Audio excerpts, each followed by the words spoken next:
My husband was in a car accident and had to be hospitalized. Seeing an elderly woman in the next bed with no one to care for her, I took the opportunity to help by buying her 3 meals a day. The grateful woman insisted on rewarding me, but what she placed in my hand was an old Confederate bill, and with a single sentence, she opened my eyes. Some will sigh, others will be outraged, and some will fall silent for a moment, seeing a reflection of their own lives in these words. That afternoon, just after 3, Emily was in her office, a stack of unfiled reports in her hand, when her phone began to ring insistently. It was an unknown number. Emily hesitated for a moment, but a knot of dread tightened in her stomach, and she answered. On the other end of the line, a man's voice spoke quickly and concisely, like someone used to delivering bad news. He introduced himself as emergency staff from Mercy General Hospital and got straight to the point. Are you Emily? Your husband Mark has just been in an accident and is being brought to the ER. Please come as soon as you can. Emily couldn't remember if she said yes or okay. Only the moment she dropped the phone and the reports fell onto the desk with a thud as her mind went blank. That very morning, Mark had put on his shirt, tied his shoes, and told her he would be back soon for dinner. And now, in the blink of an eye, he was in the hospital. In the cab on the way, Emily trembled and prayed. She prayed he hadn't lost a limb, prayed that their home would remain intact. They had been married for 5 years, and although it hadn't all been a walk in the park, Emily believed that, at least for her, the word family still meant something. Upon arriving, she ran breathlessly to the trauma wing. She pushed open the door to the room and saw Mark in the bed by the window, his left leg encased in a thick cast and suspended from a frame. His face was pale. Emily felt a mixture of relief and sorrow and rushed to take his hand. Mark, does it hurt a lot? How did this happen? Mark looked at her, but not with the joy of seeing his wife, but with a scowl. His voice hit her like a bucket of ice water. You're just getting here now? I've been here since noon. Emily froze for a second. She wanted to tell him she had come as soon as she got the call. She wanted to tell him about the traffic, ask what the doctor had said. She wanted to hug him and cry, but his attitude tied a knot in her throat. Still, she swallowed and said softly, I came as soon as I could. What did the doctor say about your leg? Mark frowned. A fracture. What else? I'm admitted, that's what. Now go get me something to eat. I'm hungry. Emily bit her lip and nodded. What do you feel like eating? Mark waved his hand dismissively. Whatever. Just hurry up. Emily turned to leave, her heart aching with grief and humiliation. As she passed the adjacent bed, she noticed an elderly woman lying there. Her hair was completely white, her face a roadmap of wrinkles, and one of her legs was also in a cast. She was trying to sit up, propping herself on her elbows, but couldn't manage. She held an empty plastic container, her gaze lost towards the door, a sad look like that of someone forgotten. Emily paused. Ma'am, do you need some help? The old woman turned and gave her a kind smile, her voice hoarse. No, don't worry, dear, I can manage. I was going to get some dinner, but this leg of mine won't cooperate. Emily looked at the cast on her leg and the empty bedside, with no one beside her. And your family? The old woman answered slowly. I have a son who works out of town. I called him. He said he was on his way, but he hasn't arrived yet. I'm here alone. Just those 3 words. Alone. Emily felt a pang in her heart. There are times when people don't need money, just a hot meal and someone to care. Without a second thought, she told her, I'm going to the cafeteria to buy dinner for my husband. I'll get something for you too. What would you like? The old woman's eyes lit up, as if she had just been rescued from a frozen river. Really, dear? Well, some broth and a piece of bread would be nice. Something simple. Emily smiled. Of course, just a moment. In the cafeteria, she bought Mark chicken broth and some steamed vegetables. For the old woman, she bought a light broth and a hard-boiled egg, thinking an older person needed some substance. It all cost just a few dollars, but what Emily placed on that tray was a gesture of sincere compassion. She set Mark's tray on the nightstand. Here you go, eat it while it's hot. Mark barely glanced at her, picked up the spoon, and started eating without a word of thanks. Emily approached the old woman and handed her the broth. Eat up, ma'am, I brought you an egg as well. The old woman took it, her eyes red. "You're so kind, dear, I don't know what to say. Let me pay you." She fumbled in the pocket of her robe, but Emily stopped her. "Don't worry about it, it's nothing. Eat and get your strength back." The old woman shook her head vigorously. "I can't do that. I'm old, and I don't want to owe anyone anything." Emily sighed and said gently, "Well, we'll figure it out later. Eat before it gets cold." The following days, Emily devoted herself to both of them. Early in the morning, she would go to the hospital to buy breakfast for Mark and for the old woman as well. At night, the same. Sometimes, the old woman needed to use the restroom, and Emily would help her. Once, her legs trembled, and she almost fell. Emily, pale, held her tightly. "Ma'am, please call me. Don't go alone, it's dangerous."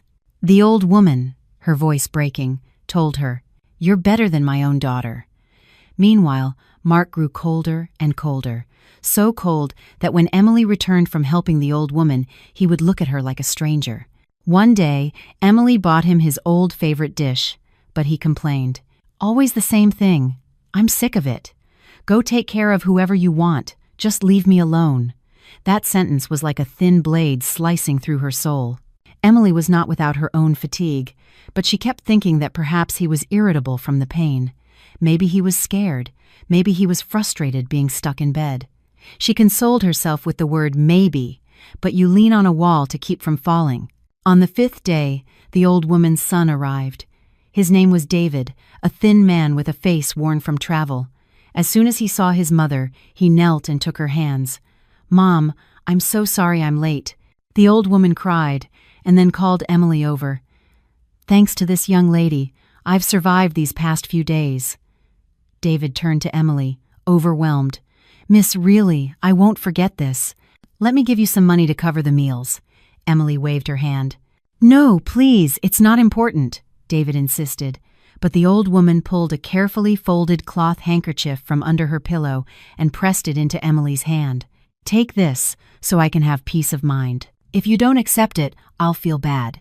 Emily felt awkward, but thinking that older people value these gestures, she accepted, intending to return it in some other way later. But when she opened it, her heart sank.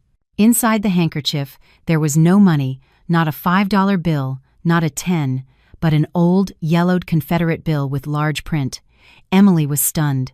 All the fatigue, all the humiliation, all the anger at her husband's indifference balled up in her throat. She felt her eyes burn, and a cruel thought crossed her mind. Is this what I get for my kindness? She took the bill and walked over to the old woman's bed. Her voice trembled, but anger sharpened it. "Ma'am, what is the meaning of this? I've taken care of you for days, and you give me this. What do you take me for?" The old woman looked up, her old eyes wide with confusion, like a child unfairly scolded. She reached out her hand, flustered. "Dear, don't be angry. Let me explain." But just then, from the other bed, Mark let out a comment as cold as salt in a wound. "See? That's what you get for sticking your nose where it doesn't belong. You brought this on yourself." Emily spun around to look at her husband. In that instant, it wasn't just the worthless bill that hurt, but the person lying there, the person she called her husband, who could watch her suffer and say something so callous. The old woman sighed deeply. Her voice became slower, but firm, like someone with a lifetime of experience. "Emily, listen to me for a moment. I'm not trying to hurt you. I'm just trying to save you from a very big problem, a problem that might be happening inside your own home." Emily froze, the hand clutching the bill turning to ice. The old woman reached out and gently took her wrist. "Give me your hand. I'm going to read it for a moment, and you'll understand why you met me here today and why you can't keep blindly trusting people." Emily swallowed hard. Amid the smell of disinfectant and the sound of carts in the hallway, she felt a vague fear creep up her spine. And she couldn't imagine that, right after that gesture, her life would take an unexpected turn, dragging with it a marriage she thought she knew, but which was actually on the brink of collapse. Emily stood rooted to the spot in the middle of the room, one hand still clutching the yellowed bill, the other held by the old woman. She felt ashamed for raising her voice and, at the same time, bitter over Mark's words, which still echoed in her ears. She wanted to pull away, to leave so everything would stop hurting, But the old woman's voice was strangely serene, the serenity of someone who has weathered many storms and knows what is truly fearsome. The old woman gently pulled Emily's hand, turned it palm up, and traced its lines with her index finger. Her hand was dry, but warm. The worthless bill had broken her heart, Mark's attitude had shattered her inside, and the loneliness in the old woman's eyes kept her from pushing her away. She stood still, feeling her own ragged breath. The old woman closed her eyes for a long moment, saying nothing.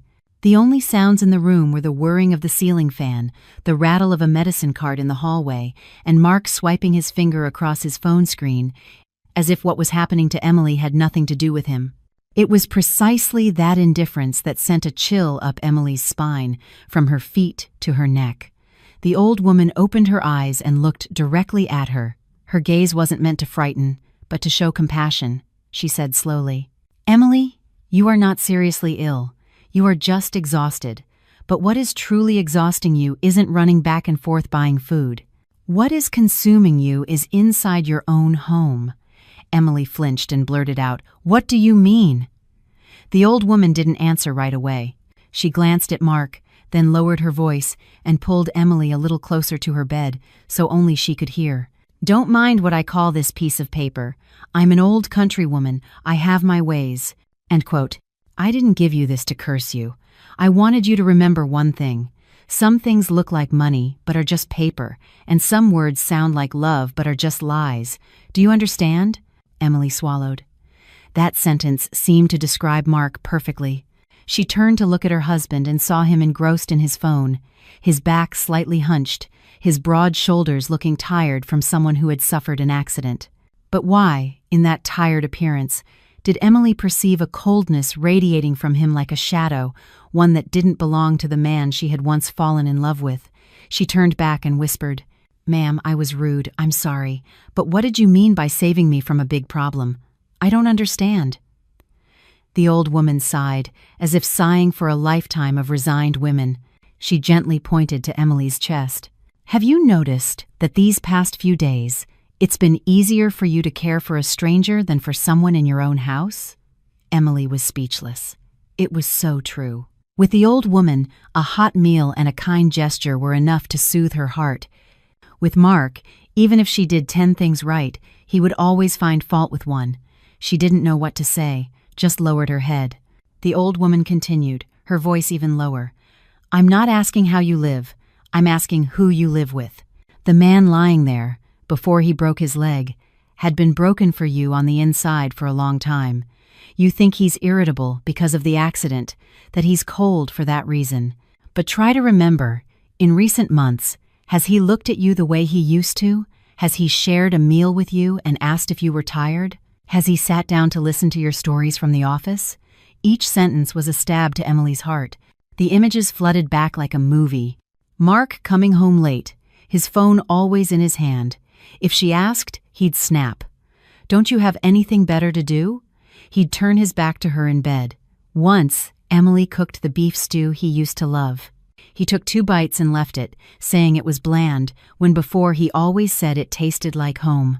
Little details like that, Emily had told herself they were due to stress from work because her husband was tired. Now, listening to the old woman, she suddenly saw that all those small details formed a much larger picture, a picture that terrified her. She said in a hoarse voice, "Ma'am, do you know all this just from holding my hand?" The old woman shook her head.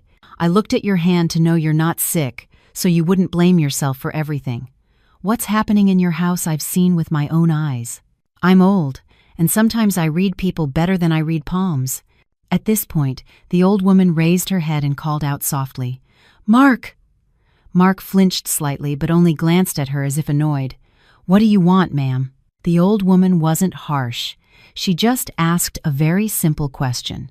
"Your wife has been taking care of you these past few days. Have you said a single word of comfort to her?" Mark smirked, a bitter smile. "Taking care of her husband is a wife's duty, isn't it?" Emily felt her face burn, whether from humiliation or pain. The old woman nodded as if she expected it. She turned back to Emily and said quietly, but with each word clear, "Did you hear that? Grateful people have good endings. People who see gratitude as an obligation live with bitterness. Stop blaming yourself for not being good enough. Emily blinked rapidly, trying to hold back tears. She wanted to protest, to say that Mark wasn't a bad person, that he was just in pain. But right at that moment, Mark's phone rang. The screen lit up with a name saved as a single letter. L. Mark jumped, a very real jump like someone caught in the act. He glanced at Emily and quickly silenced the call, shoving the phone under his pillow. "Who was that, honey?" Emily asked, her voice sounding like her own but also strangely distant. Mark scowled. "A colleague, about work." Emily fell silent. The old woman did too. But in that silence, Emily could clearly hear her own heart pounding. Suddenly, she remembered a small incident from a few weeks ago. Mark was showering, his phone fell into the water, and the screen went black. He panicked, more than if he'd lost his wallet. He rushed to a repair shop that same night. When Emily asked what was so important, he snapped, "It's work stuff."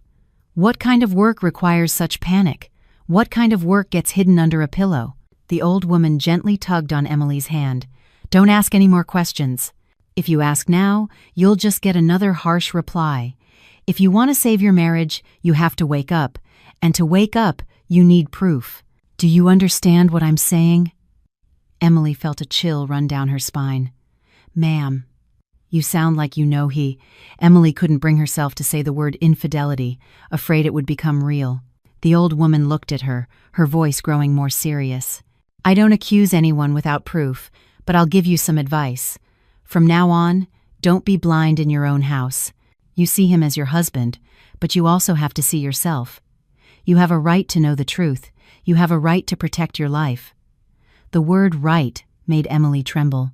Her whole life had been lived under the motto of, "It's better to be quiet to keep the peace." Be quiet to avoid arguments. Be quiet not to upset her mother-in-law. Be quiet so the house would be calm. But the more she stayed quiet, the smaller she felt.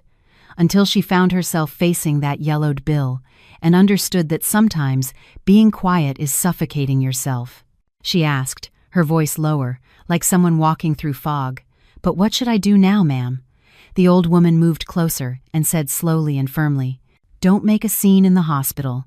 Keep taking care of him as you have been, but pay attention. If he hides his phone, he'll slip up eventually. If he transfers money, it will leave a trail. If he lies, he'll contradict himself. Remember what I'm telling you. Don't win an argument with words. Win with the truth." Emily listened, confused. She didn't want to become a woman who spies on her husband. The idea of acting behind his back disgusted her. But if she didn't, she would continue to be deceived. And the most terrifying thing wasn't losing her dignity, but losing everything and being labeled hysterical on top of it. Especially when she thought of her mother-in-law.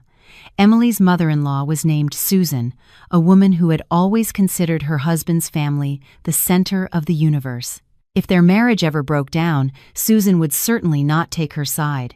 As if reading her thoughts, the old woman hit the nail on the head. "Does your mother-in-law like you?" Emily froze. She forced a smile. "Well, it's okay, ma'am. No matter what I do, she always tells me it's not enough." The old woman nodded. "All the more reason to protect yourself. Be kind, but don't be a fool. I'll tell you straight, there are families that, while you're the wife, demand you be submissive. When you're about to leave, they'll demand you leave with nothing." That sentence sent shivers down her spine. She looked at Mark. He was typing a message, the corners of his lips curling into a strange smile, not the smile he gave her. The old woman's words echoed in her ears. Some words sound like love, but are just lies. She turned and took the old woman's hand, this time without anger. "Ma'am, I spoke without thinking earlier. I apologize. And thank you." The old woman smiled kindly, patting the back of Emily's hand. "Don't thank me. Just remember that being good is a blessing. But being good without knowing how to protect yourself is a tragedy. Think of that piece of paper as a reminder to wake up." Emily looked at the yellowed bill in her hand and suddenly felt calmer. It was no longer a humiliation. It was like a slap in the face to wake her up. Just then, David walked in. He saw Emily by his mother's bed, her expression different. He felt embarrassed. "Emily, you were upset earlier and I was worried. My mother is old, she has her country ways. She didn't know how to explain herself well." Emily shook her head. "It's not her fault." I overreacted.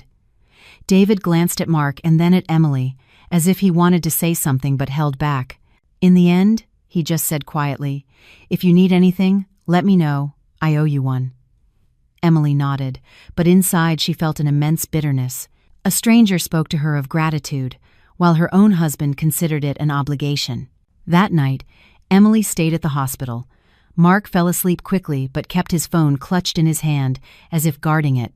Emily, lying on the cot, turned her back to him, her eyes wide open, staring at the ceiling.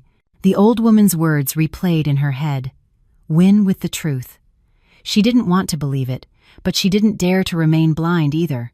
She told herself that, starting tomorrow, she would start looking closer, not to destroy her home, but to save the person she was.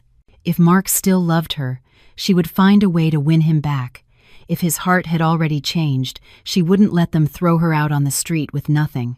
And in that long, stuffy night, for the first time in many years of marriage, Emily understood a painful truth. You don't always save a marriage by enduring. Sometimes, enduring only gives the other person time to plan their betrayal. That night, Emily barely slept.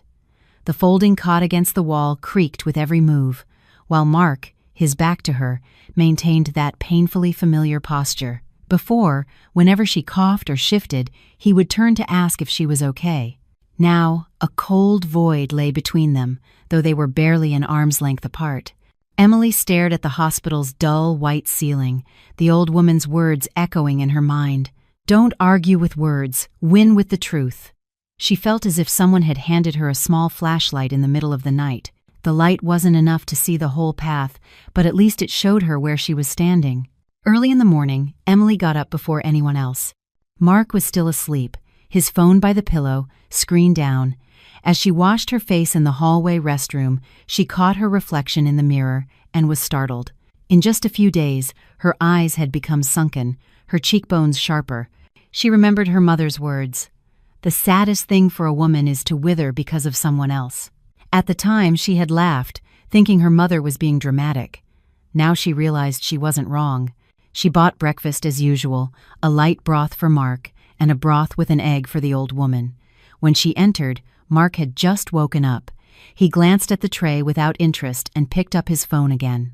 Emily no longer asked how he was feeling as she used to. She simply set the tray down and said a single sentence, "Eat it while it's hot."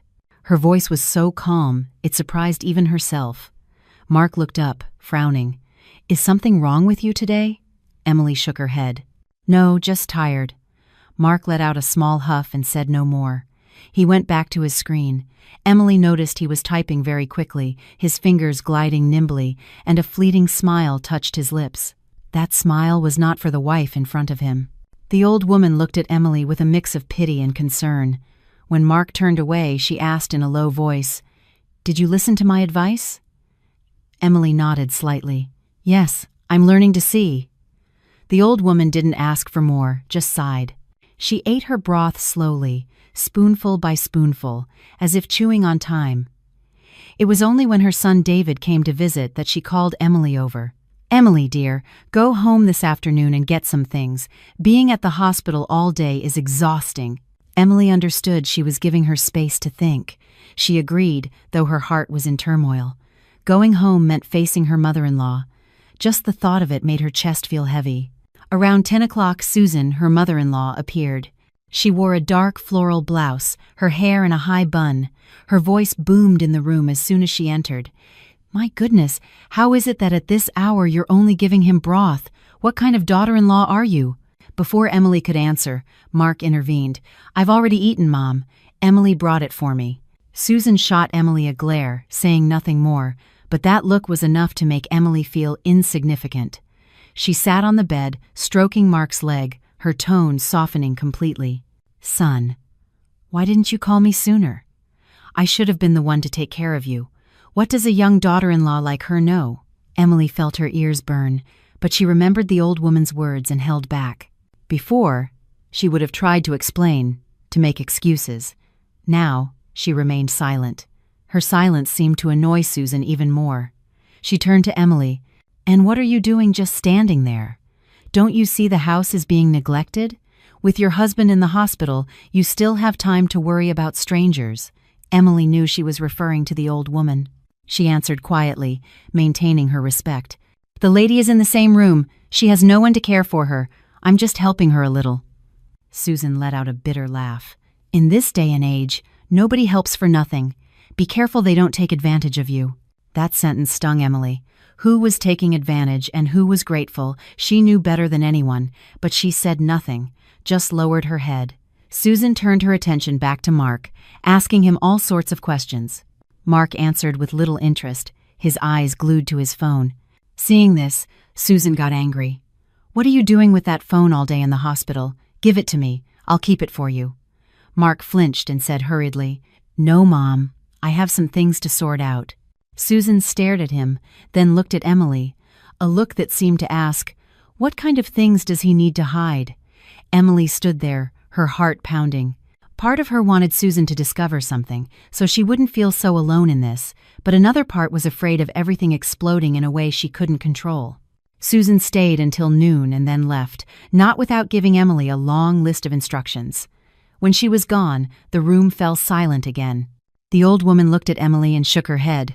"Your mother-in-law is a difficult one." Emily smiled sadly. "Yes, she's always been like that." The old woman placed a hand on hers. "Remember, when something serious happens, the first person to push you away is usually not a stranger." That sentence sent a chill down her spine. In the afternoon, Emily asked for permission to go home for some things. Mark didn't ask any questions, just nodded. She took a cab to the house where she had lived for 5 years. As she opened the door, the familiar scent washed over her, but it no longer felt warm. The house was tidy, everything was the same, but the feeling was different. She went to the bedroom. The nightstand drawer was empty. The important financial papers, the savings account statements, copies of the house deed, they were gone. Her heart started to pound. She searched everywhere, without success. A growing panic took hold of her. Just as the old woman had said, "Don't be blind in your own house." She sank onto the bed, her hands trembling. If Mark had secretly moved the papers, it meant he had already planned his exit. The thought of it made her throat tighten. In 5 years together, she had never kept anything for herself, fully trusting in the word marriage. She picked up her phone and called Mark. The phone rang and rang until it went to voicemail. She called again. No answer. On the third try, Mark picked up, his voice annoyed. "What is it? I'm busy." Emily took a deep breath. "The papers for the house. Where did you put them?" There was a few seconds of silence on the other end. Then Mark said, "I have them for convenience, don't worry about it." "Convenience for whom?" Emily asked, her voice unable to hide its tremor. Mark snapped, "Why are you asking so many questions? If you trust me, then let me handle it." The phrase "trust me" now sounded like a sick joke. Emily hung up, tears welling in her eyes. Not for the papers, but for the blatant contempt he no longer bothered to hide. She sat there for a long time. Finally, she stood up. She only packed a few changes of clothes and her toiletries. She didn't touch anything she once considered part of her home. Before leaving, she looked at the house one last time, wondering silently, if I hadn't woken up, what would my end have been? When she returned to the hospital, it was already getting dark. The old woman, upon seeing her, immediately asked, "How did it go, dear?" Emily shook her head, her voice a hoarse whisper. "I see it now, ma'am." The old woman didn't ask for more details, just nodded as if she already knew. She had Emily sit down and told her quietly, "Remember, from now on, every step you take, you must think of yourself first, not out of selfishness, but to save yourself." That night, Mark slept soundly. The phone was on the nightstand, no longer clutched in his hand. Emily, lying on the cot, stared at that phone for a long time. Her heart was beating so hard she could hear it in her ears. She knew that just by reaching out her arm, she could grasp the truth she both feared and needed. She sat up, tiptoeing over. Her hand touched the cold phone. She looked at Mark. He was fast asleep, his mouth slightly open. In that moment, she saw a completely different Mark. He was no longer her husband, but a stranger hiding something. She unlocked the screen. It lit up. And in that instant, she knew that from that second on, her marriage would never be the same, even if she wanted to go back. Emily stood motionless by the nightstand, holding Mark's phone, her heart pounding so fiercely she was afraid it would wake the entire room. The screen's light cast a cold, blue glow on her face. She took a deep breath, telling herself she would just take a quick look, just to know where she stood in this marriage, not to torture herself. But the moment her fingers touched the screen, she knew there are truths that, once seen, can never be unseen. The password wasn't their wedding anniversary, nor was it Emily's birthday. She tried a series of familiar numbers from her memory of Mark, then paused. Suddenly, the letter L she had seen on the screen that morning came to mind. With trembling hands, she entered Mark's birth date, combined with an odd number. The screen unlocked. Emily was petrified. Not because she had guessed correctly, but because she understood that this man no longer used memories of their marriage to protect his private world. The messaging app appeared before her eyes. At the top, a single-character name stood out. L. She tapped on it. Every line of text that appeared was like a slow stab. Sweet messages asking how he was, words of longing, quick selfies in a restroom mirror, promises to meet as soon as the cast came off. Emily read without being able to cry. It felt as if she had run out of tears in advance. One message made her cover her mouth to stifle a sob. "Just hang in there a little longer, babe. She trusts me completely. When this is all over, I'll take care of you. She trusts me completely." Those 4 words struck directly at her pride. It turned out that the trust she had maintained for 5 years was, in Mark's eyes, just an advantage. She kept scrolling. She saw clear and concise money transfers. They weren't huge amounts that would raise suspicion, but they were regular enough to show the relationship was no fling. That money, Emily recognized, came from their joint account. She remembered every time she had hesitated to buy a new blouse, every time she had thought twice about a small indulgence, thinking about saving for an emergency. And all the while, Mark was using it to fund another world, another person. She turned off the screen and placed the phone back where it was. She felt completely drained of strength. She returned to her cot and sat down, hugging her knees. In that moment, she didn't think about what to do next. She thought of only one thing: how stupid she had been to apologize for Mark's coldness, to blame herself for not being good enough to keep her husband. Mark shifted slightly. Emily held her breath, but he just turned over and continued to sleep. In the darkness, she looked at that familiar face and suddenly it seemed like a stranger's. This man, whom she once considered her rock, was now the source of her fear. The next morning, Emily got up very early. This time, it wasn't out of habit to care for anyone, but because she couldn't stand another second in that atmosphere of lies. She went out into the hallway and sat on a cold bench, watching the sunrise. She felt a great emptiness inside, but strangely, she was very clear-headed. The panic from the day before was gone, replaced by a quiet resolve. The old woman, being pushed in a wheelchair by David to get some sun, saw Emily. A single glance was enough for her to understand. "You know now, don't you?" she asked, unsurprised. Emily nodded, a lump in her throat. "Yes, I know." The old woman sighed and took her hand. "Poor child, but it's better to know sooner rather than later." "Have you cried yet?" Emily shook her head. "The tears won't come anymore," the old woman told her. "Don't worry. At times like these, women should save their tears for other things. Now listen to me carefully. Don't make a scene. Don't expose him now. The calmer you are, the more you stand to gain." Emily looked at her, her eyes filled with confusion. "But I can't take it anymore." The old woman nodded. "I know, but hold on a little longer to protect yourself. You still have a house, rights, your honor. Don't let him turn you into a woman who not only loses her husband, but also carries the blame. Even the parted round." Those words were like bricks paving a path for Emily to stand firm. She understood that the old woman spoke not just from experience, but from a lifetime of observing the consequences of badly handled breakups. Susan arrived at the hospital around noon, carrying a pot of soup. Her voice, as always, was shrill. "Mark, I made this for you.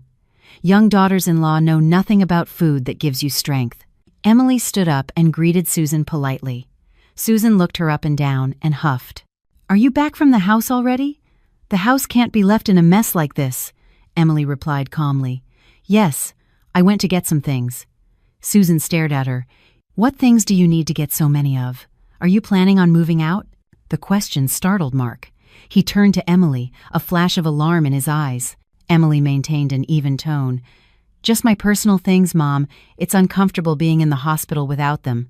Susan laughed scornfully. "Personal things that require a suitcase? You're exaggerating."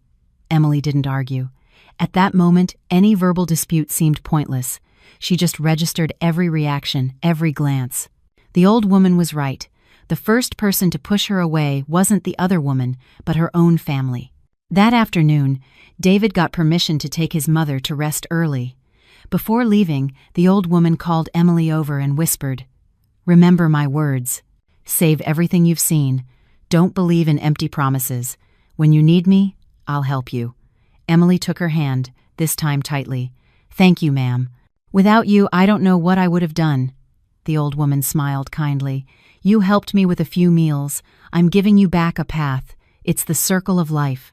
At night, the room was left with just Emily and Mark. The atmosphere was so tense you could hear the clock ticking. Mark was the first to speak, his tone softer than usual. "You've been very tired these past few days. Go home and rest. My mom can handle it." Emily looked at him. She felt a chill. It turned out that when he no longer needed to pretend, he started acting considerate. She smiled slightly. "I can stay." Mark frowned. "Why are you pushing yourself?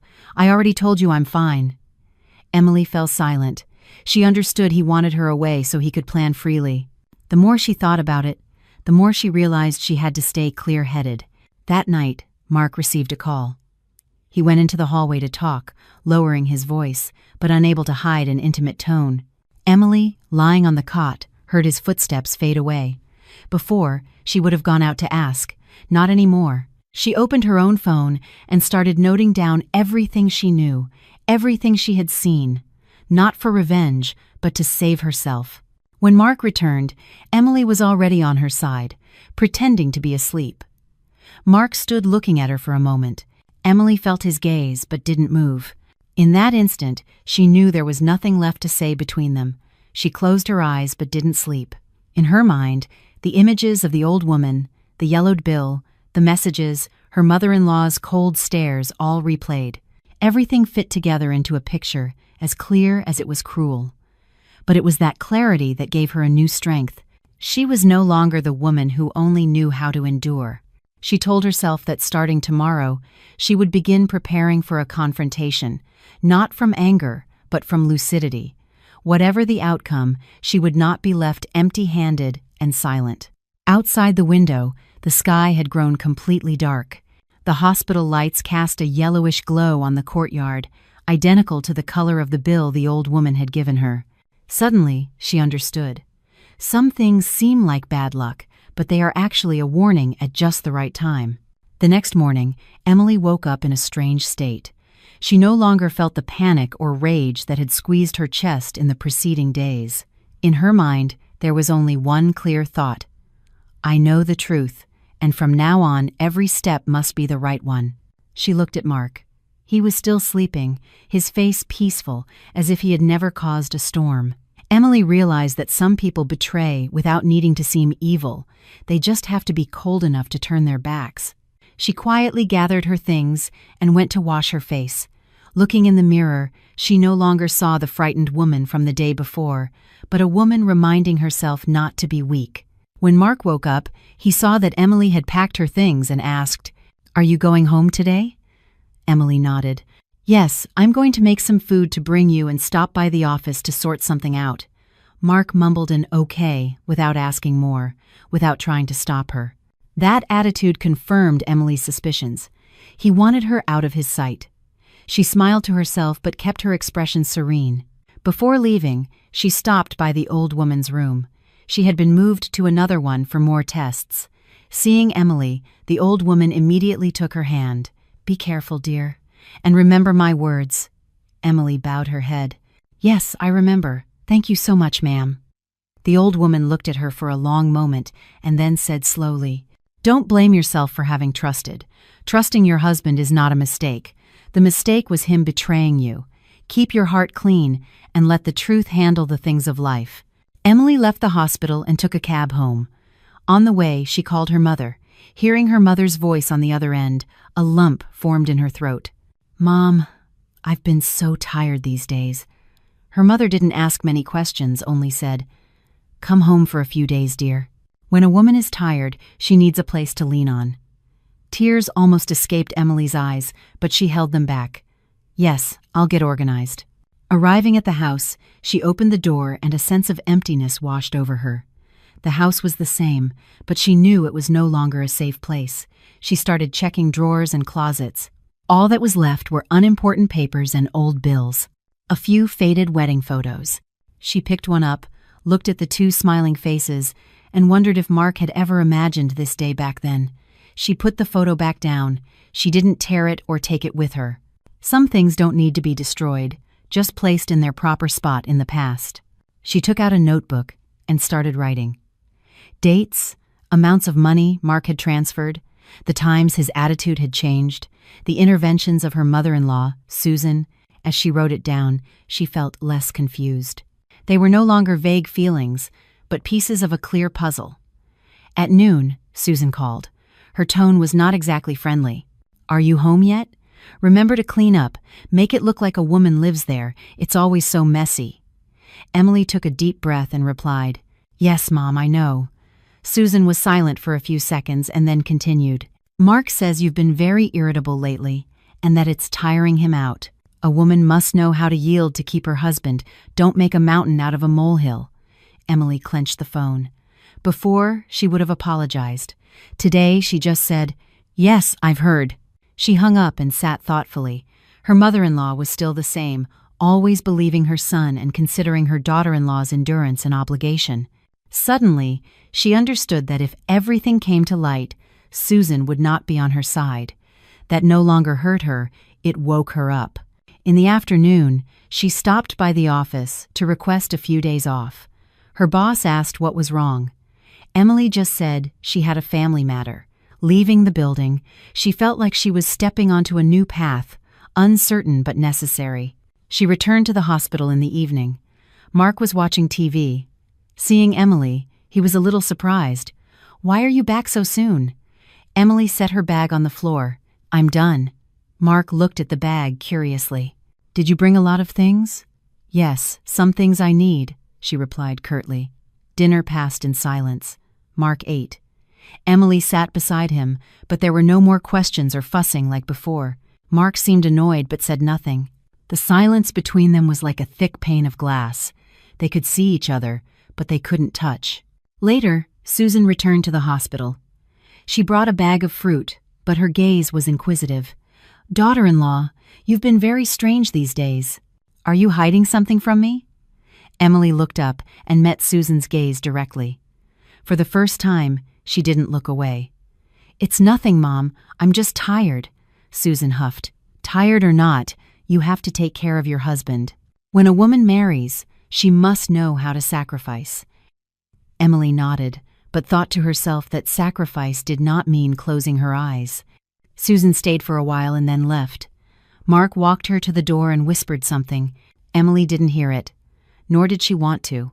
When Mark returned, he looked at her, his tone softer than usual. "Don't worry, my mother. If there's something wrong, we can talk about it calmly." Emily smiled bitterly. "Okay." Mark frowned as if he didn't like her attitude, but he turned away.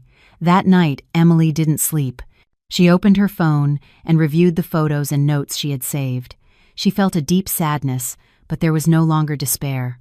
She thought of her mother, the old woman, the person she herself had been years ago. She wondered what would have happened if she had continued to stay silent. The next morning, she decided to call a lawyer friend. Just for information, without giving names. Listening to him analyze her rights, the joint property, she understood even more that the old woman was right. Without preparation, she would lose everything. After hanging up, her heart felt heavy, but also more resolved. She no longer dreamed of Mark coming back. What she needed now was not an apology, but a dignified exit for herself. She looked at Mark, who was sleeping. The morning light illuminated his face. She whispered to herself, "If you had any affection left, things would not have come to this." She got up and went outside for a deep breath of air. The road ahead was long and painful, but she knew she was no longer walking blind. And from that moment on, she began to prepare for the day she would have to face not only Mark, but his entire family and herself. That morning, the hospital was more crowded than usual. The sound of footsteps, patient names over the PA system, and intercom announcements echoed everywhere. Emily sat by the window, a cold glass of water in her hand that had been there for a while, staring at the small courtyard below without really seeing anything. In her mind, everything seemed to have been sorted into clear compartments. There was no more chaos, only pain, but a lucid pain. Mark woke up later. He looked at Emily and asked something that sounded like concern but was empty. "Didn't you sleep last night?" Emily nodded. "I had a hard time." Mark sighed. "Don't overthink things. Everything will work out." Emily turned to look at him. This time she watched him closely. The lines at the corners of his eyes, his posture slightly leaning toward the wall, the way he avoided her gaze. Suddenly, she saw that this man was no longer her partner, but someone on the defensive. And when someone becomes defensive with their own wife, the marriage is broken at its core. She didn't reply. She got up to buy breakfast. In the hallway, she ran into Mike, a distant cousin of Mark's who worked at the hospital. Mike looked at her with concern. "How's Mark doing, Emily?" Emily answered politely. "He's doing better, Mike." Mike nodded and then said in a low voice, "If anything is wrong, talk it out between you two. Don't worry, Aunt Susan." Emily smiled to hide her feelings. Again, "Don't worry, Aunt Susan." It was always Susan, the family's honor, the feelings of others. She suddenly understood that, in their eyes, she had never been the one who needed protecting. At noon, Susan arrived at the hospital earlier than usual.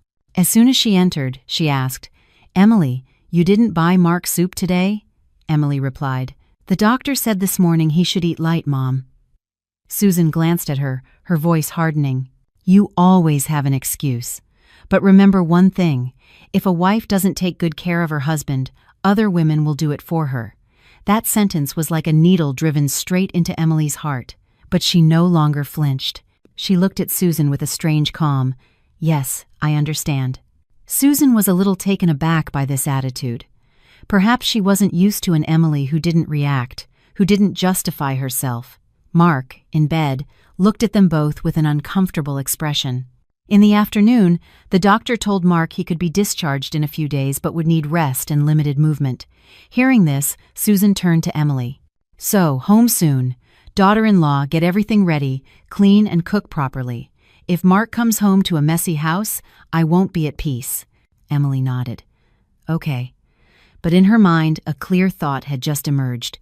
Going home, yes, but to what home? That night, Emily went out to call her mother. Her mother, hearing her voice, knew instantly that something was wrong. "Are you okay, dear?" Emily was silent for a moment and then said, "Mom, if I didn't live with Mark's family anymore, would you be sad?" There was a few seconds of silence on the other end of the line. Then her mother said slowly, "I would only be sad if you were suffering and still enduring it. If you choose to live with dignity, I won't be sad." Tears welled up in Emily's eyes, but this time she didn't sob. They just fell silently, as if releasing a part of her burden. She hung up and returned to the room. Mark was talking on the phone in a low voice. Seeing Emily, he hung up quickly. Emily clearly saw his nervousness. She sat in a chair and said in a soft but firm voice, "Mark, I want to talk to you." Mark was startled. "About what?" Emily took a deep breath. "The house papers? The financial papers? You have it all. I want to know." Mark frowned. "I already told you. I have it for convenience." Emily looked at him directly. "Convenience for whom?" Mark fell silent. That silence was the answer. Emily continued, her voice not loud, but every word was clear. "I'm not asking to argue. I just need you to tell me the truth. Are we still husband and wife? I need to know." Mark turned his face away and sighed. "You think too much. I'm sick. Don't tire me out more. Emily smiled sadly. Your leg is hurt, not your mouth. If you still considered me your wife, you wouldn't hide things from me. Mark turned, his gaze turning cold. So what is it you want? That question hurt Emily, but it also woke her up. She said slowly, I want clarity.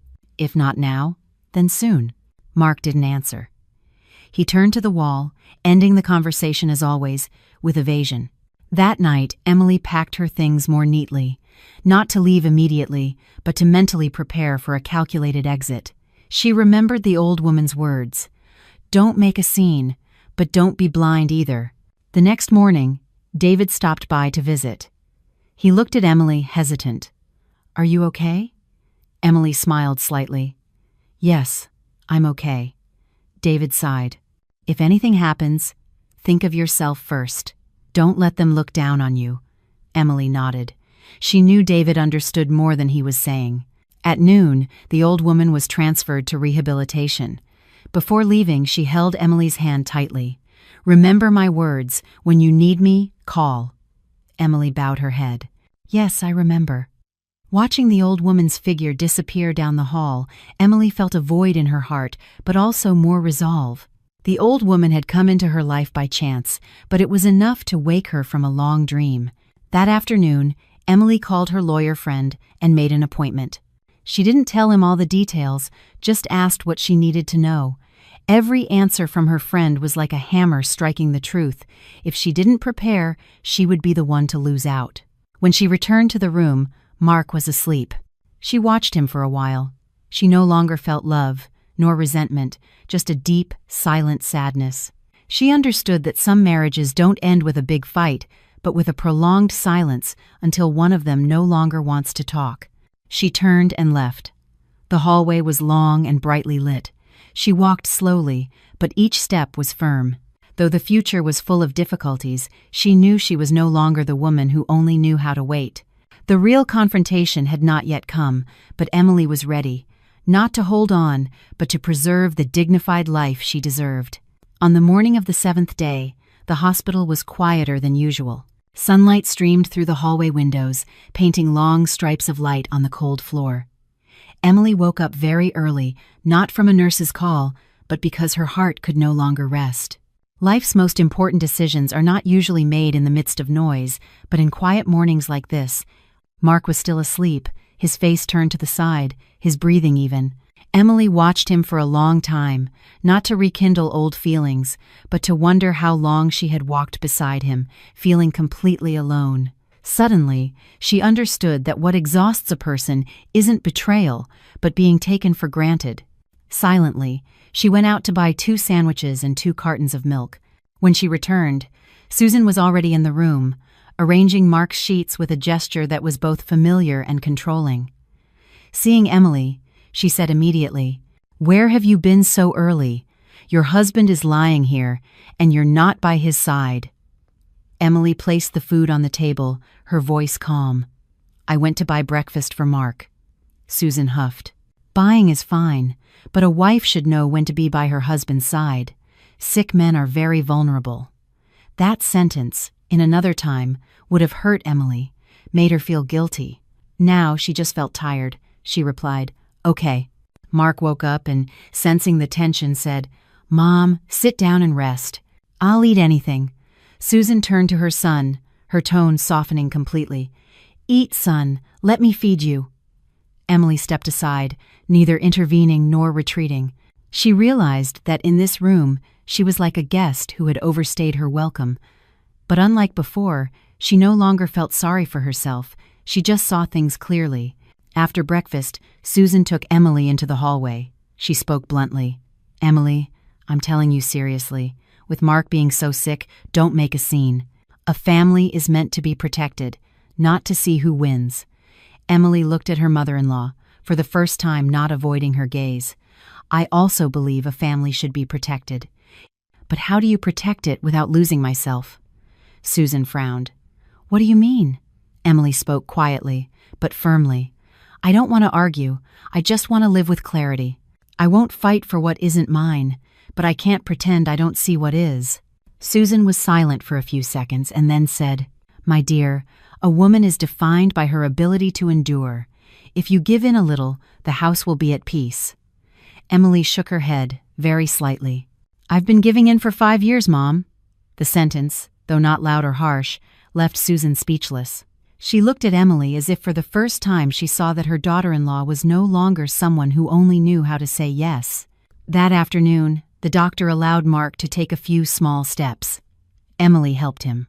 Mark held onto her arm, not tightly, but enough for Emily to feel his dependence. He whispered, "Don't confront my mother. She's old," Emily replied. "I know." Mark hesitated. "I'm tired too. Give me time." Emily looked at him directly. "I've given you a lot of time." Mark said no more. He turned his face away, as always. But Emily no longer expected an answer. At night, David called. His voice was serious. "Are you okay?" Emily replied. "Yes, better than I thought." David was silent for a moment and then said, "If you need a temporary place to stay, I can help." Emily knew David was saying it like a brother, nothing more. She thanked him. "Thank you. I'll see how I manage." She hung up and sat by the window, watching the hospital lights turn on. She thought of her mother, of her youth, of her simple dream of having a peaceful family. No one gets married preparing for a separation, but that doesn't mean you have to stay at any cost. The next day, the old woman passed by the room in her wheelchair. Seeing Emily, she gestured for her to come closer. Emily rushed over and took her hand. The old woman smiled kindly. "You've lost weight." Emily smiled. "It must be from being in the hospital." The old woman looked at her, her eyes seeming to see right through her. "No, it's because your heart is heavy." Emily lowered her head. The old woman continued, "You've started walking. Don't stop halfway," Emily asked quietly. "Am I selfish for doing this?" The old woman shook her head. "Protecting yourself is not selfishness.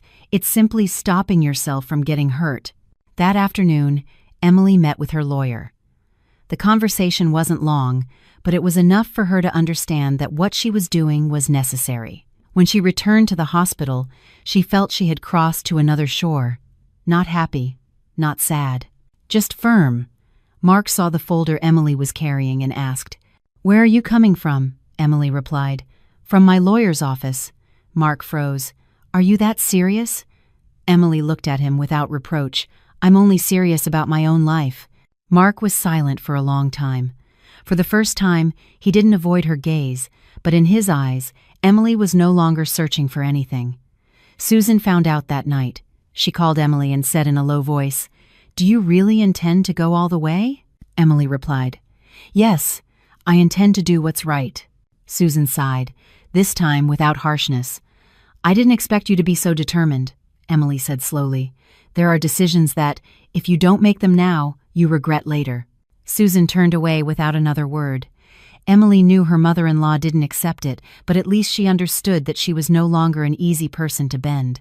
That night, Emily packed more of her personal things. Mark saw her but didn't stop her. They both knew the rope was so frayed it would break without needing to be pulled.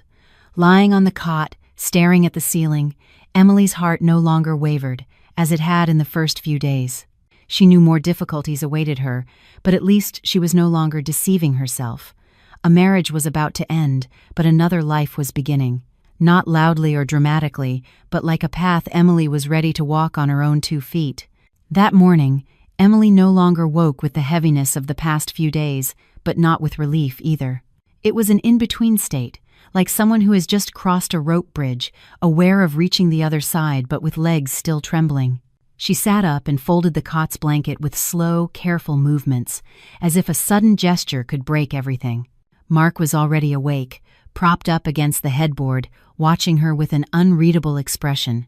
There was no longer coldness, but not the tenderness of old times either, just a void that floated between them. "Where are you planning to go today?" Mark asked.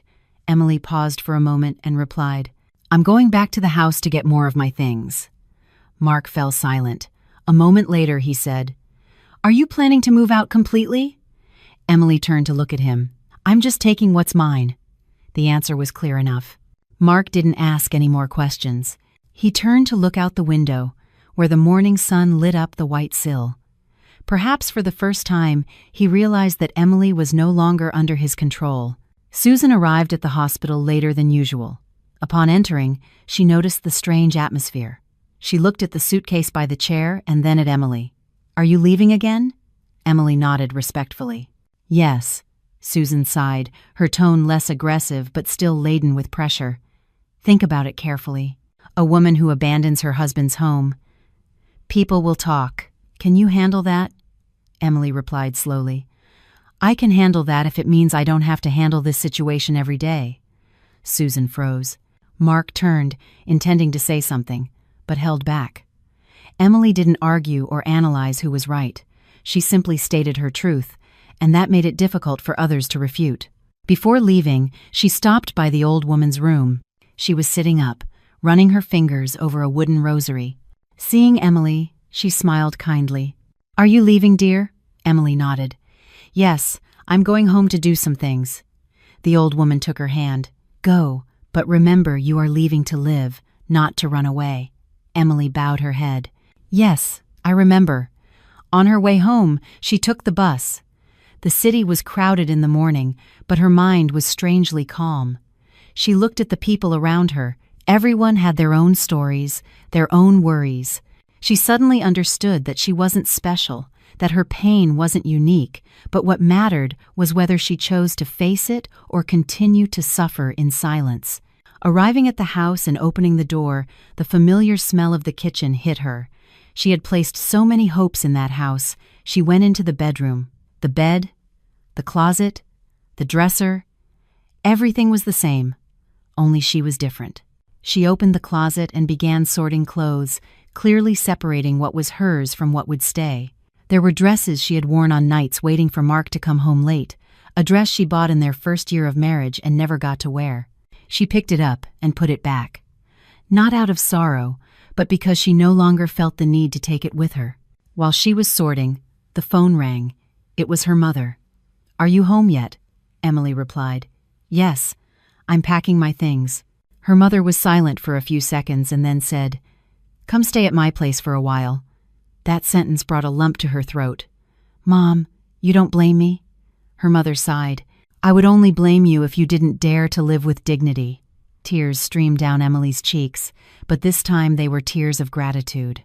Sometimes, a single sentence like that is enough for a person to keep going. At noon, she carried the suitcase out the door. Before leaving, she stood in the middle of the living room and looked around one last time. No resentment, no nostalgia.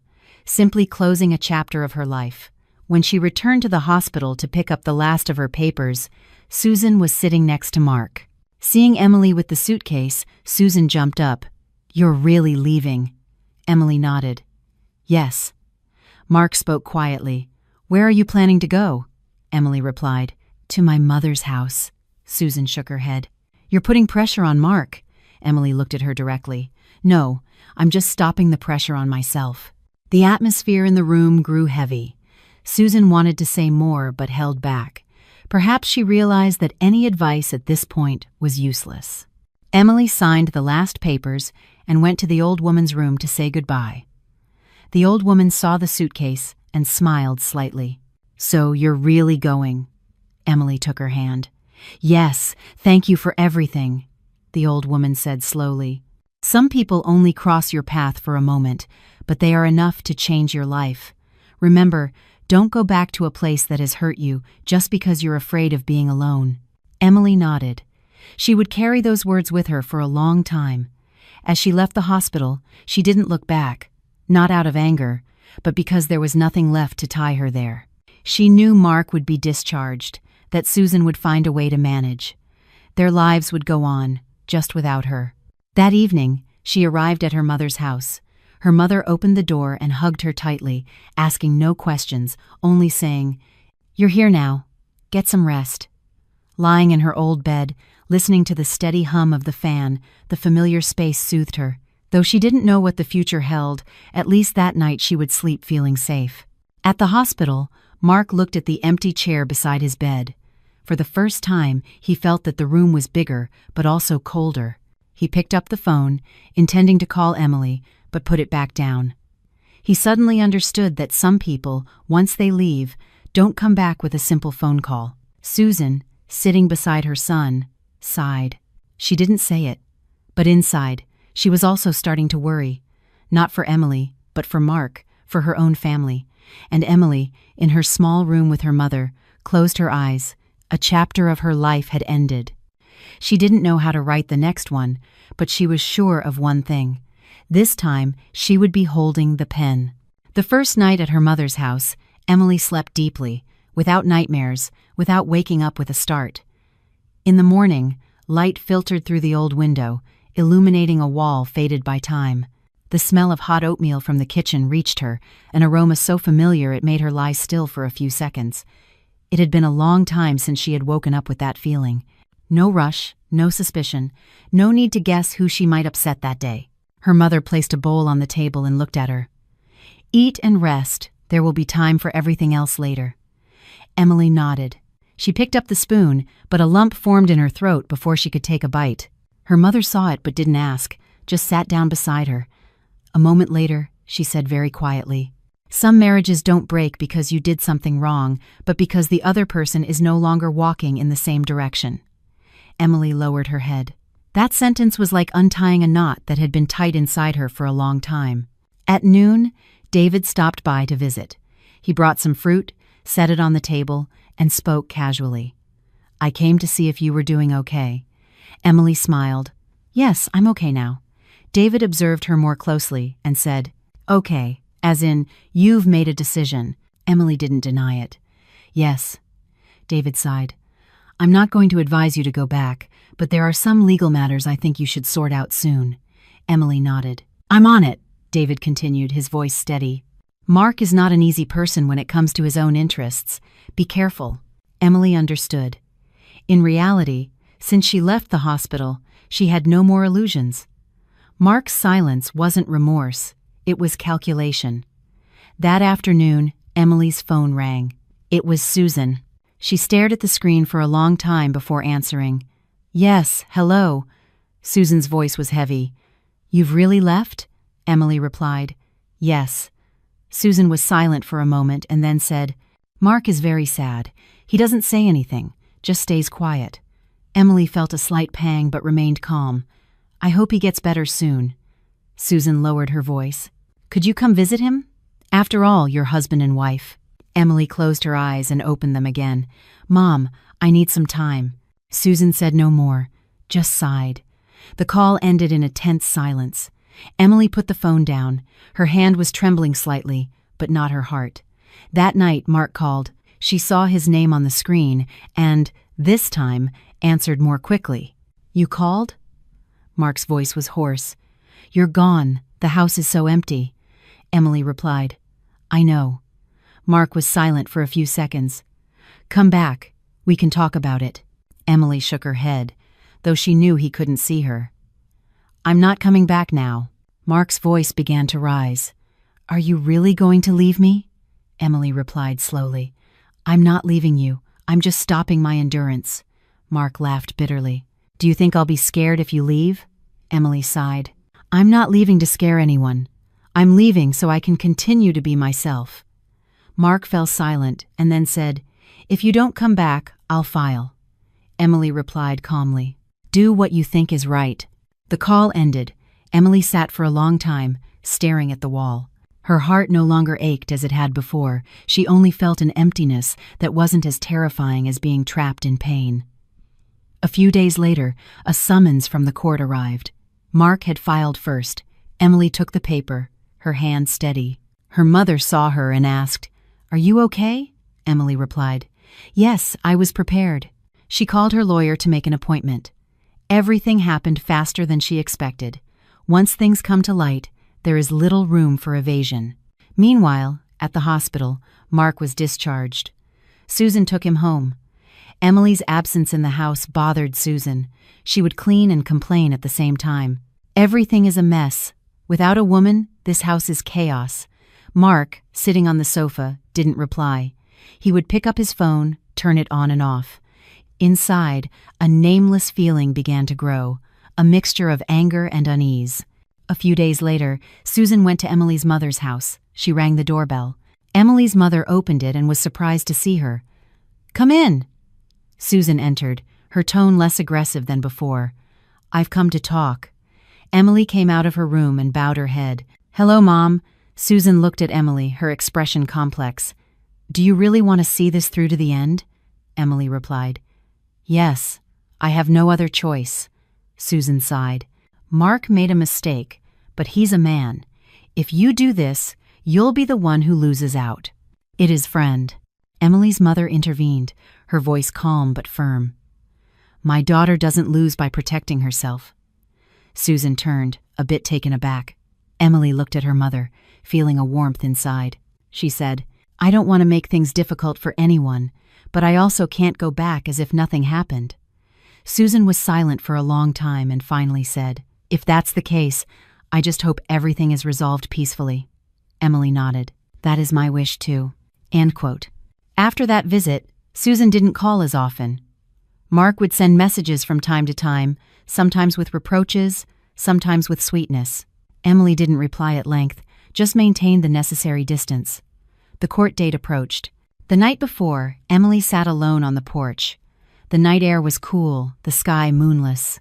She remembered every stage she had been through, from the early days of her marriage to the moment she began to feel exhausted and finally the decision to leave. No moment had been in vain. The next morning, she dressed in a white shirt and dark pants. Her mother looked at her and adjusted her collar. "It's okay. I'm here." At the courthouse, Mark arrived with Susan. He looked at Emily, his expression no longer as arrogant as before. Perhaps he didn't expect Emily to go this far. The session was tense but orderly. Emily's lawyer presented the facts clearly. Mark lost his temper at times, but Susan held him back. When asked for her opinion, Emily said concisely, "I wish for this to be resolved according to the law. I am not looking to win or lose, only for justice." That sentence silenced the room, not because of its grandiosity, but because of its firmness. The session ended. There was no final conclusion yet, but the path was clear. As they left the courthouse, Mark called out to Emily, "Do you really have nothing more to say to me?" Emily looked at him, for the last time, as his wife. "I said everything the day I left." Mark stood motionless. Susan took her son away. Emily turned to her mother and let out a long sigh. Her mother took her hand. "You did well." On the way home, Emily watched the city pass by through the car window. Everything was the same, only she was different.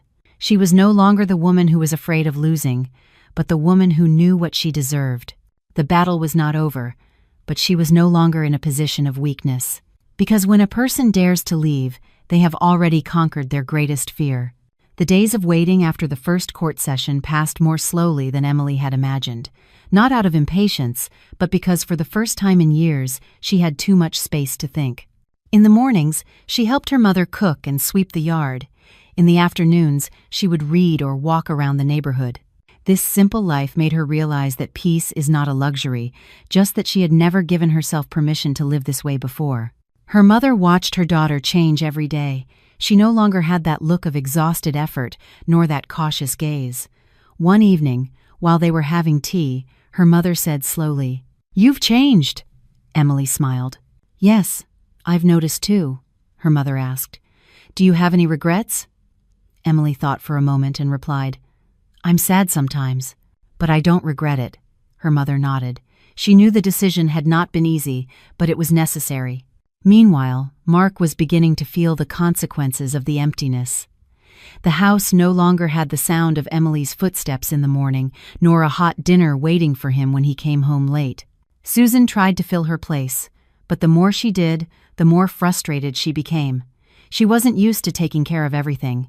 In her moments of fatigue, she would blame her son. "This is all your fault.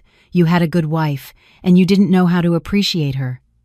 Mark listened without arguing, but inside, an uncomfortable feeling was growing, not because he missed Emily, but because he missed the comfort he was used to. One afternoon, Mark went to Emily's mother's house. He stood at the door, hesitating for a long time before daring to ring the bell. Emily opened it and was surprised to see him. He was thinner, his face gaunt. "Can I come in and talk for a moment?" Mark asked. Emily looked at him, then at her mother. Her mother said, "Come in. If there's something to say it clearly." Mark sat across from Emily, embarrassed. "I didn't think things would go this far," Emily replied calmly. "I did, and for a long time." Mark lowered his head. "I know I was wrong, but we can start over." Emily looked at the man before her, her heart no longer fluttering. "Do you want to start over because you miss me, or because it's inconvenient to live without me?" Mark fell silent. That silence, once again, was the answer for Emily. Susan, who had been listening from outside, couldn't hold back and came in. "Emily, you should think about the family too. Going to court is an embarrassment for everyone," Emily said quietly. "Mom, I never wanted this to be a scandal, but if I don't see it through, I would despise myself." "In Wednesdays," Susan insisted, but Emily's mother spoke first. "Susan, my daughter has done nothing wrong. She has only chosen to live with dignity." Susan froze, perhaps not used to being spoken to so frankly. Mark stood up, his voice low. "Let's go, Mom." Before leaving, he turned to look at Emily. "If you ever need anything, Emily shook her head. "I don't need anything anymore." The door closed. Emily stood still for a moment and then went back inside. She felt no satisfaction, nor much sadness. Just a final confirmation. A few days later, her lawyer informed her that Mark's side was proposing a settlement. They agreed to divide the assets as stipulated by law, but asked that Emily sign quickly to save face. Hearing this, Emily didn't respond immediately. She needed time to think, not because she was hesitant, but to make sure she didn't overlook anything. She met the old woman one afternoon. She was out of the hospital and staying with some acquaintances nearby. Seeing Emily, she smiled kindly. "You're thinner, but your eyes are brighter." Emily sat beside her and told her everything. The old woman listened and said slowly, "Some people are more afraid of losing their reputation than their morals. Don't accept a bad deal just to end things peacefully." Emily nodded. Her words always hit the mark. That night, she called her lawyer and clearly stated her conditions. She didn't ask for more, but she wouldn't accept injustice either. Everything had to be transparent. On the day of the official settlement meeting, Mark arrived early, accompanied by Susan. Emily entered, looking serene. As she sat across from him, Mark looked at her for a long time, as if searching for an image from the past. But Emily neither looked away nor softened. The lawyer presented the agreement. Mark accepted, but Susan did not. She said bluntly, "A daughter-in-law who goes to such extremes, no one will want to marry her after this." Emily looked at Susan, her voice calm. "Mom, if a marriage requires me to endure in silence to be accepted, I'd rather not have one." The room fell silent. Mark lowered his head, for the first time not defending his mother. Perhaps he understood that everything had gone too far. The settlement ended in an orderly fashion. As she signed, Emily put down the pen. Her hand did not tremble. A chapter of her life closed with a clean signature, without tears. As they left the room, Mark called out to Emily, "I'm sorry." Emily looked at him kindly. "I accept your apology, but an apology is not enough to come back." Mark nodded and left. Susan followed without a word. That night, Emily had dinner with her mother. The meal was simple, but it tasted better than any other. Her mother asked, "Is it all over now?" Emily replied, "Almost." Her mother smiled. "That's good." End quote. That night, Emily sat thinking for a long time, not about Mark, but about her future, her job, her home, her relationships. She knew the road ahead would not be easy, but at least it was a path she had chosen for herself. Elsewhere, Mark sat alone in the old house. Susan had already retired to her room. He looked around. Everything was both familiar and strange. For the first time, he understood the true feeling of loss. Not the loss of a wife, but of a person who, without him knowing it, had been holding his entire life together. And Emily, in her small room, closed her eyes. There was no more fear, no more waiting, just a very clear feeling. From now on, every step she took would be for herself. After the settlement, things didn't end immediately, as one might think. Life doesn't close with a signature. It opens with the many small actions that follow. Emily faced the next few days with a completely different mindset. There was no more tension or waiting, no more asking what if. She began to live each day slowly but consciously. In the morning, she would get up early to help her mother with the cooking. Her mother no longer asked about Mark's family. They understood each other in a comfortable silence. One day, as Emily was washing dishes, her mother said suddenly, "You're thin, yes, but you stand up straighter than before." Emily smiled. "Maybe because I don't bow my head as much anymore." Her mother nodded without another word. She knew her daughter had walked a long road, a road not everyone has the courage to complete. Emily went back to work. On the first day, many looked at her with curiosity. News traveled faster than she thought. Some asked tactfully, others directly.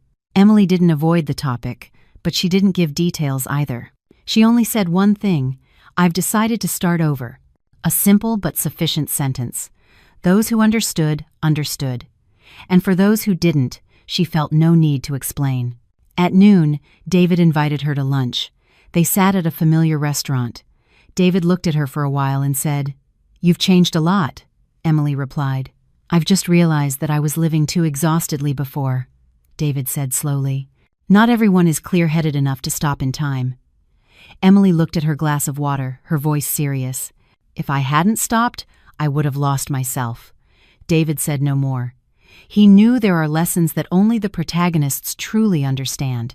On the other hand, Mark was also living his post-breakup days in his own way. He had gone back to work, but his spirits were not the same. The job was the same, the colleagues too, but at the end of the day, there was no one waiting for him with dinner, no message asking if he'd be late. Susan, at first, blamed Emily, but gradually her frustration turned to her son. One night, she told him bluntly, "If you were so smart, you would have taken care of your wife. Now you know what it's like to miss something." Mark remained silent. He didn't argue or defend himself. Inside, a void was growing that no one could fill. Not because he missed Emily romantically, but because he realized that one person had been silently holding up his entire life. One day, Mark picked up his phone and reread old messages. They were all short questions from Emily. "Have you eaten yet? Coming home late? Take care." He used to be annoyed by them. Now, reading them, he felt his eyes well up, but he understood that some things, once lost, cannot be fixed. As for Emily, her lawyer informed her that the process was nearly complete, with only a few final papers left. Hearing this, she let out a slight sigh. No joy, no sadness, just the feeling of closing a chapter at the right time. That afternoon, she went to visit the old woman. She was sitting on her porch, cleaning vegetables. Seeing Emily, she smiled. "You've come." Emily sat beside her. "Yes, I came to see you." The old woman observed her for a while and then said, "Is it almost all over?" Emily nodded. "Yes, almost." The old woman sighed faintly. "Then you have overcome the hardest part." Emily smiled sadly. "I thought the hardest part was leaving." The old woman shook her head. "No, the hardest part is what comes next, when you have to keep living without resentment." Emily fell silent. The old woman was right. In recent days, she had realized that forgiveness is not granted to others, but to oneself. It's not about forgetting, but about not letting the past control the present. The old woman placed a hand on hers.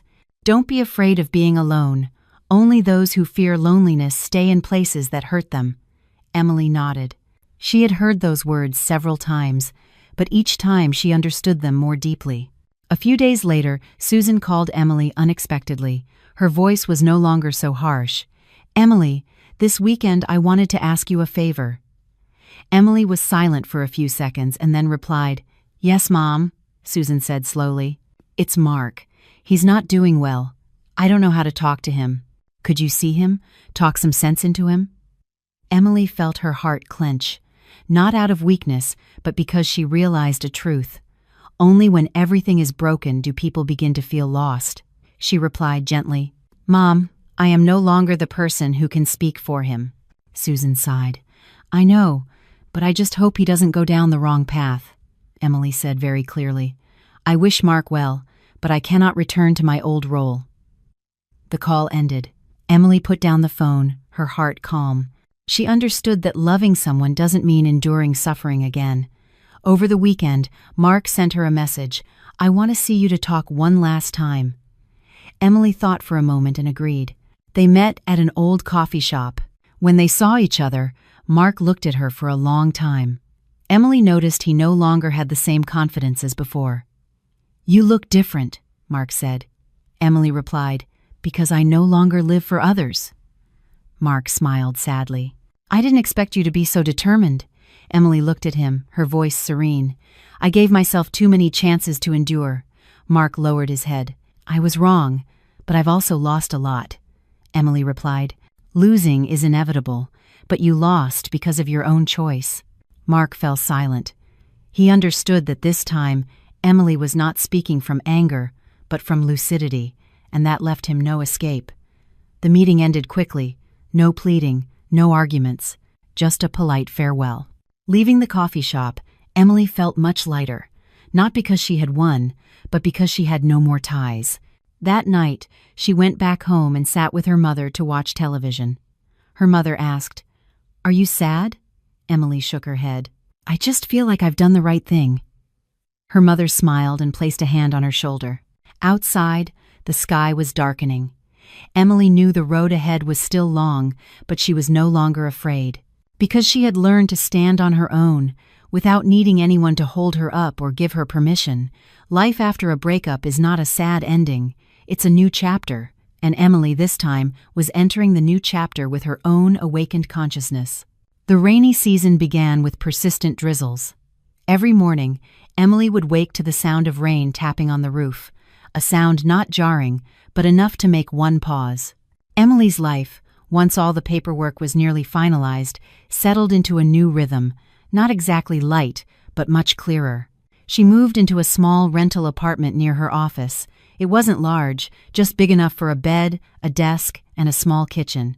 On moving day, her mother came to see the place, arranging each plate and glass.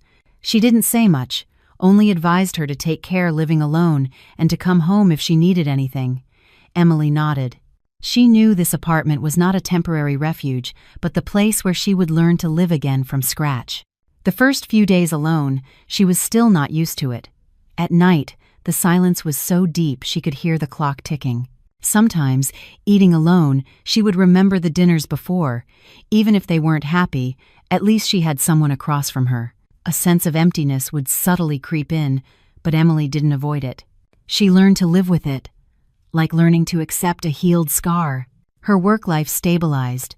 She requested a transfer to a new department, with more pressure, but which gave her a sense of control. At noon, she ate with a few female colleagues. Some were curious, others empathetic, but Emily didn't let these conversations drag her into the past. For her, the present was more important than gossip. One afternoon, leaving work, she ran into Susan at the office entrance. She was standing there, looking much more tired than before. Seeing Emily, she hesitated a little, and then said, "I want to talk to you." Emily was hesitant but nodded. They sat in a small nearby coffee shop. Susan was silent for a long time and then sighed. "Mark has been doing very badly lately. Problems at work, and he's changed too." Emily listened without surprise. She replied softly, "I see." Susan looked at Emily, her voice no longer sharp. "I used to think that if you endured, the house would be at peace. But now I realize that sometimes enduring too much means losing everything." Emily remained silent. It was the first time Susan had spoken like this. It wasn't an apology, but it was an acknowledgement. Susan continued, "I don't expect you to come back. I just want you to know that sometimes I was wrong too." Emily bowed her head. "Thank you for saying that." The meeting ended quickly. No resentment, no reconciliation, just a necessary turning point for each of them to reflect. Shortly after, Emily received the official notification from the court. All proceedings were finalized. She held the document in her hand, reading every line. Her heart beat slowly but steadily. She was no longer anyone's wife, nor did she have any legal ties. A very strange feeling washed over her, a mix of lightness and sadness, but without pain. That night, she had dinner at her mother's house. Her mother looked at the paper, sighed, and said, "Well, a chapter closed." Emily nodded. "Yes." Her mother served her a piece of fish and said in a low voice, In life, everyone gets lost sometimes. The important thing is to know how to find your way back to yourself. Emily smiled. If she had heard those words before, she would have only half understood them. Now it was different. One weekend, she went to visit the old woman. She was weaker, but her eyes still shone. Seeing Emily, she smiled kindly. "You've come." Emily sat down and took her hand. "Yes, I came to see you," the old woman asked slowly. "Is it all over now?"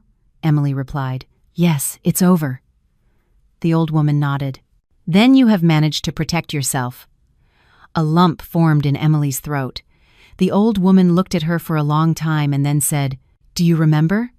The day I gave you that bill, you were very angry." Emily smiled slightly. "Yes, I remember." The old woman smiled kindly. "Some things seem like bad luck, but they are actually a blessing. If it weren't for that day, how long would you have kept enduring?" Emily lowered her head. It was true. If it hadn't been for those confrontations, for those direct words, perhaps she would still be deceiving herself in an empty marriage. On her way home, she walked for a long time. The city lights came on.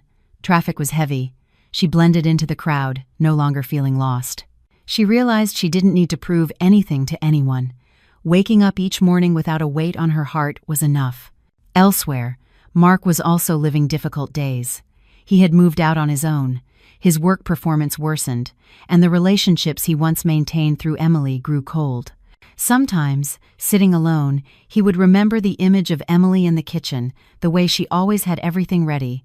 Only then did he understand that there are losses that cannot be compensated for with an apology. But Emily was no longer there to see it or console him. Everyone must pay the price for their choices. That night, Emily sat in her small apartment, the window open to the breeze.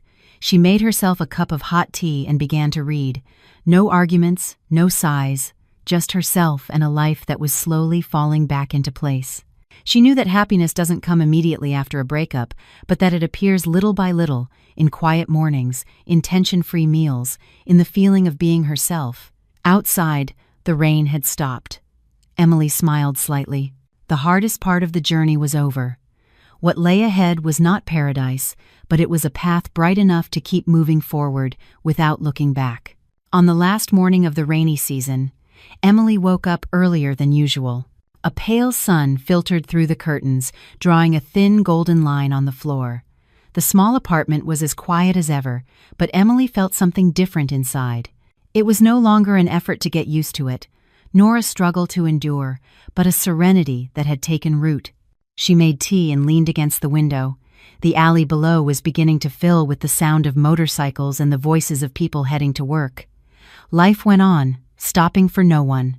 Suddenly, she realized that for a long time she had lived as if her life had to revolve around someone else. Only now, stopping and looking back, did she understand that no one can live for you, nor is anyone responsible for your happiness but yourself. She got dressed for work. Before leaving, she took one last look around. Not out of nostalgia, but to remember that this was the place where she had learned to live alone, without panic, without pleading, without losing her own worth. At the office, she was assigned a new project. The workload was heavier, the pressure too, but Emily was not afraid. She worked with focus and clarity, not distracted by external matters. A colleague told her, half joking, half serious, "You've changed a lot lately. You seem much stronger." Emily smiled. "Maybe because I'm no longer trying to please everyone." She said it naturally, without bitterness or defiance, simply the truth. At noon, she went to visit her mother. She was in the yard, cleaning vegetables. Seeing Emily, she smiled. "Have you eaten yet?" Emily replied. "Yes, I have. I just came to see you for a bit." They sat together. Her mother observed her for a long time and then said, "You look like you did before you got married." Emily was a little surprised. "How so, Mom?" Her mother smiled kindly. "In your eyes, you used to look life straight on. Later, you got used to lowering your head." Emily's eyes welled up. It turned out her mother had seen everything for a long time, but had said nothing because she knew there are paths children must walk alone to understand. That afternoon, she visited the old woman one last time before she moved back to her hometown with her relatives. She was lying in bed, thinner, but her eyes lit up when she saw Emily. "You've come." Emily sat down and took her hand. "Yes, I heard you're going back to your town soon." The old woman nodded. "Yes, I'm old now. I'm going back to rest."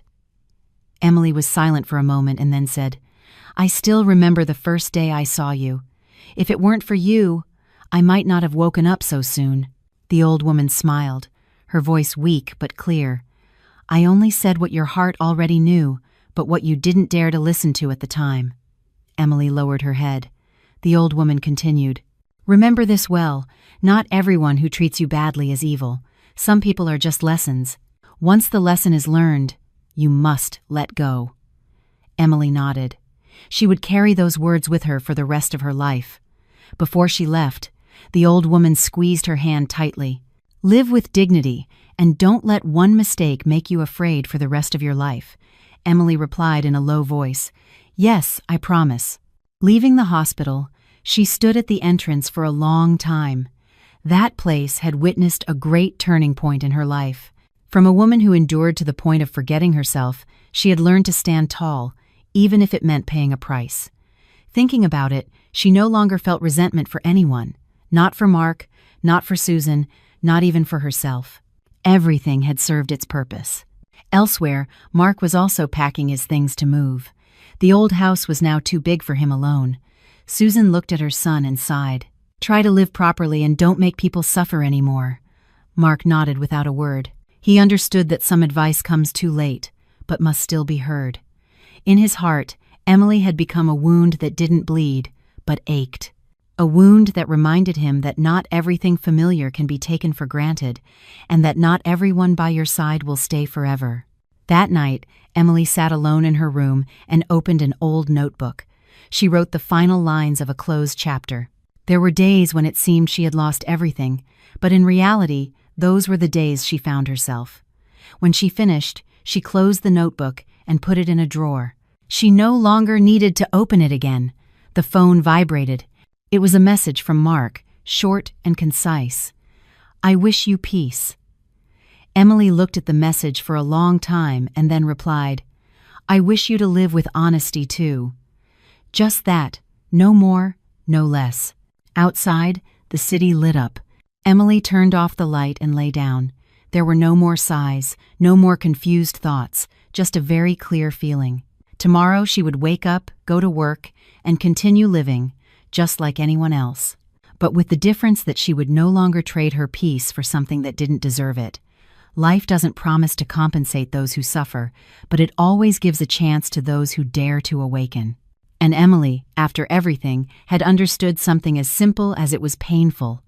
Loving is not sacrificing until you are exhausted, but living together with honesty. When that disappears, leaving is not a failure, it is a way of saving yourself. Emily smiled slightly in the darkness. A chapter of her life had closed, without noise, without drama.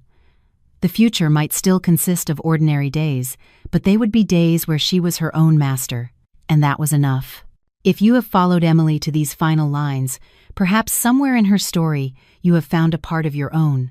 Perhaps it was the times you endured too much, the nights you wondered where you went wrong, or the moments when, faced with the decision to leave, your heart trembled.